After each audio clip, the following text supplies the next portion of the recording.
Ce matin, Thomas Hill, vous recevez Olivia Ruiz. On parle de son nouvel album La Réplique qui sortira le 1er mars. Et le 4 avril, Olivia, vous serez sur la scène à Reims, début de la tournée. Absolument. Une grande tournée partout en France qui va vous emmener jusqu'à l'Olympia le 20 novembre 2024. Mais alors, c'est l'heure de dresser votre portrait sonore, des petits sons qui vous rappelleront quelques grands souvenirs. Voici le premier. Les madames qui venaient voir notre oncle après-dîner, on les appelait Tante Jeanne. Ce n'était jamais les mêmes. Je la connaissais pas, moi, celle-ci. Oh, mais celle-là, Tante Jeanne de Gilbert justement, Bécaud. à faire écouter aux enfants, c'est un régal. Ah ouais. C'est un régal. Alors moi, j'ai un tonton qui ressemble étrangement à celui des tantes Jeanne, donc je me projetais assez facilement. Mais Bécaud, ça fait vraiment partie des gens qui ont influencé ma vocation. Avec Nougaro, si je devais en retenir juste deux parmi C'est les... deux. Ouais, ce serait les deux. C'est votre père, hein, l'artiste Didier Blanc, qui vous chantait les Tantes Jeanne.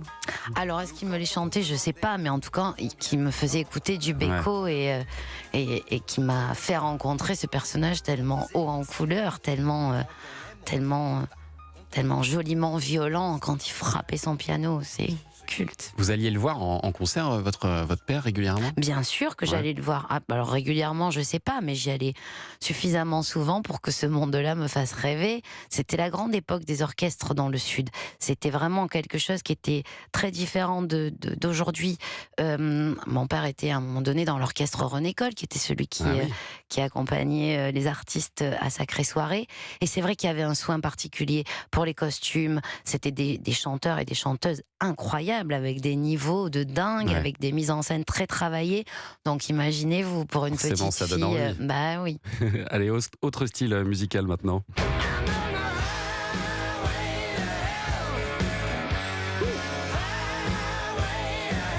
La voix du lundi matin se prête très bien. Est-ce que vous voulez pas qu'on remplace la réplique par Highway to Hell? Ouais, je me sens bien partante. À 15 ans, vous formez vos premiers groupes sur scène. Il y a eu The Crows et puis Five, c'est ça, hein? C'est ça, Et vous absolument. chantiez du AC/DC? Et je chantais même ce morceau-là, absolument. Oui, il y avait deux métalleux dans la team. Il y avait un batteur, et ce sont toujours mes amis, du coup, une poignée d'années plus tard. Ouais. Donc il y avait un batteur fan de U2, donc on faisait du U2, comme moi j'adorais les Rita Mitsuko, ou à l'époque Sheryl Crow, Alanis Morissette, voilà les tubes de ce temps-là, et les deux métalleux, donc ça faisait un répertoire assez étrange, mais totalement Il y en avait assumé. pour tout le monde. Voilà, c'est Il ça. paraît que pour votre tout premier concert, vous aviez un look un peu particulier.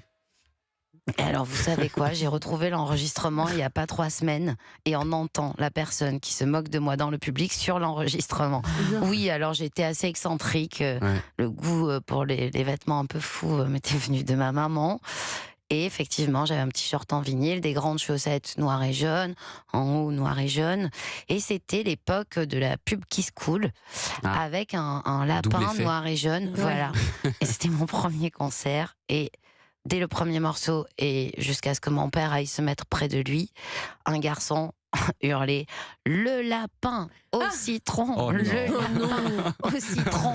Ah, c'est dur. Ben ouais, mais ça formateur, forge ouais. aussi, Ah oui. voilà. Ah oui, Maintenant, tout peut arriver finalement, c'est pas grave. Et ça vous a blindé pour d'autres expériences qui arrivent ensuite. Oh là là, la voix de bébé.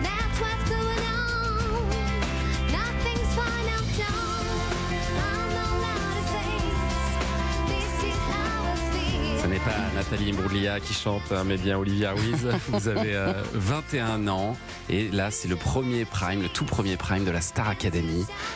C'était la toute première saison aussi, donc vous saviez pas du tout où vous mettiez les pieds en fait en arrivant dans cette grande machine. Alors disons qu'on pensait savoir où on mettait les pieds, mais que tout a changé en cours de route. C'est-à-dire qu'au départ on nous présente ça comme étant Fame, donc une école. Voilà.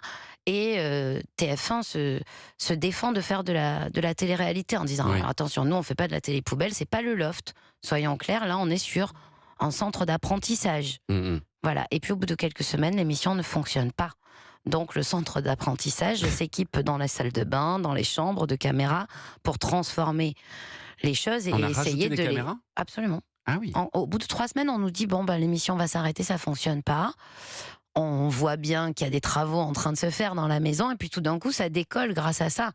Ce qui en dit long quand même. Ah oui. Ouais. Donc on est allé un peu plus dans votre intimité, dans les histoires d'amour, les amourettes et tout ça qu'il y avait. Ouais, je crois. C'était ça qui intéressait. En sortant, vous imaginez bien qu'on n'a pas envie d'aller regarder tout ce qui vient de s'écouler, mais c'est ce qu'on nous racontait, oui. Ouais, c'est ça.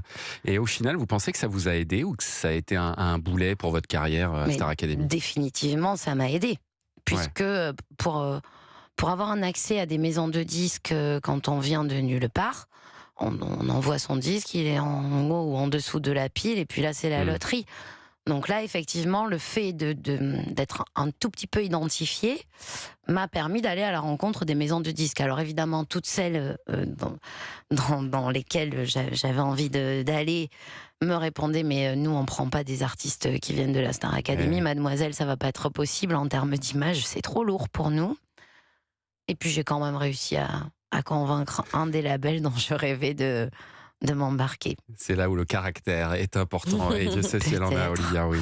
Restez avec nous sur Europe 1 dans un instant, la suite de Culture Média avec Olivia Ruiz, notre première indispensable du jour.